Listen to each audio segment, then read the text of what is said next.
I think it's about time we go over the cuts of meat on a pig, because pigs have meat in them, and it's about time that I rank them. Forewarning, I am not a meat scientist, nor am I claiming to be one. I just look up everything and then I compile it here. Do not take my advice for culinary uses, as you could get sick. I am not liable for any injury or illness you get from using meat incorrectly. Also, just use your head. Don't eat meat raw. I'm looking at you, steak tartare. I had to put this in here because I felt it was necessary, because there are idiots everywhere and you never know. For this demonstration, we are going to be using a little pigums for ease of access. Let's take a gander at its meaty diagram. Oh god, that's scary, let's turn back. These are the different cuts of meat for the video widely used by pig people. There's the head, the jowl, the neck, the two hocks, the picnic, the shoulder, the back fat, the loin, the ribs, the bacon, and also finally the leg ham. And since I know you didn't catch that, let's run through it again. The head, the jowl, the neck, the shoulder, the picnic, ham hock 1, the back fat, the loin, the ribs, the bacon, the leg ham, and ham hock number dukes. So, let's start with the head.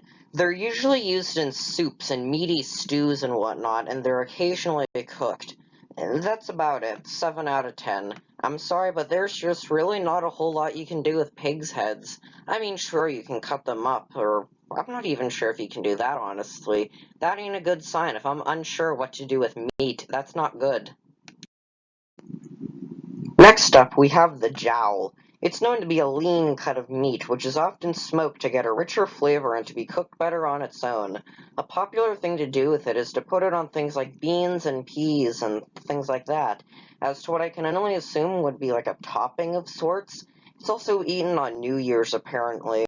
8 out of 10, just because I like the phrase pig jowl. Now for the neck.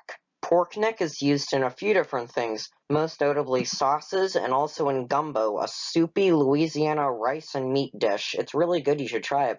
Unfortunately, it does not have many uses outside of various strange meat slurries, so it earns the 4 out of 10 spot on our list.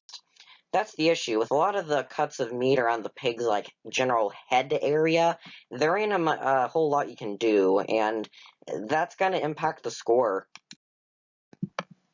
Right, so pork shoulder is a pretty good cut of meat, used in a variety of things. When cooking, you can keep it whole or cut it up and make it into little meatballs. You can also pull it to make pulled pork as well. Many times it's glazed with some sort of sauce. This wider range of options has granted it a savory 9 out of 10. The pork picnic cut is one that you don't often hear about.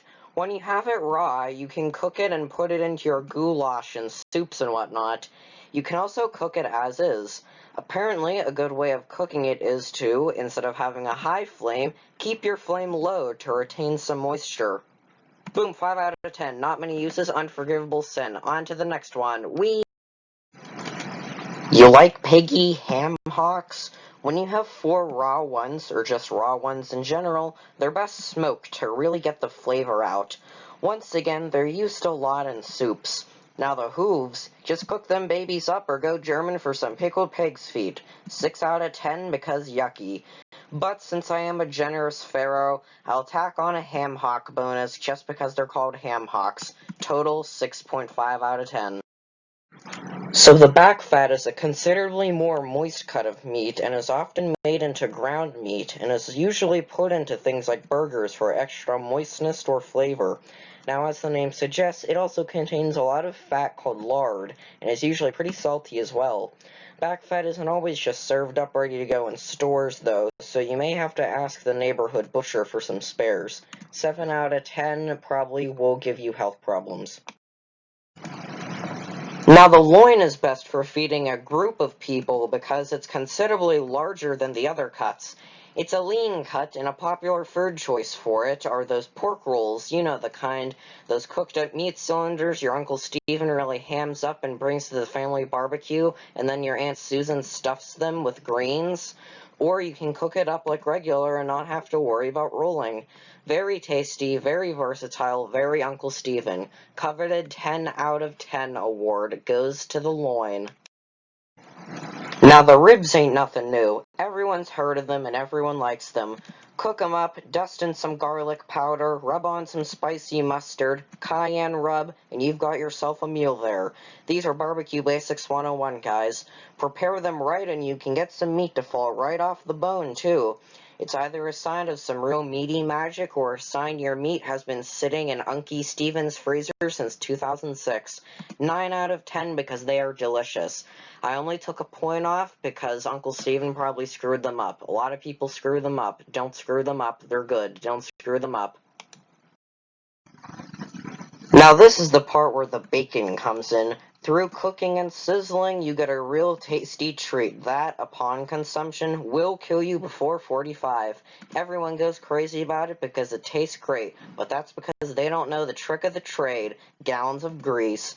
Bacon also has a high fat content though, so I would have to rate it an 8.5 out of 10 because I ain't a fan of it. Hey, you like ham? Ham is often served up with a glaze on it and can come in a whole slew of different forms, anywhere from little cold hammy discs to a full rump roast on Easter Sunday. Godspeed, ham. 7.5 out of 10. Well, take care, friends. I know this video took a little longer to make and to put out, but it was worth it. Researching it was a pain, but in the end, the finished project was nice-ish. Stay tuned. Next, we will discuss more uselessness. Yes, this is coming from the person who ranked meat cuts. And yes, I did just read all of that verbatim. Yes, I'm running out of ideas.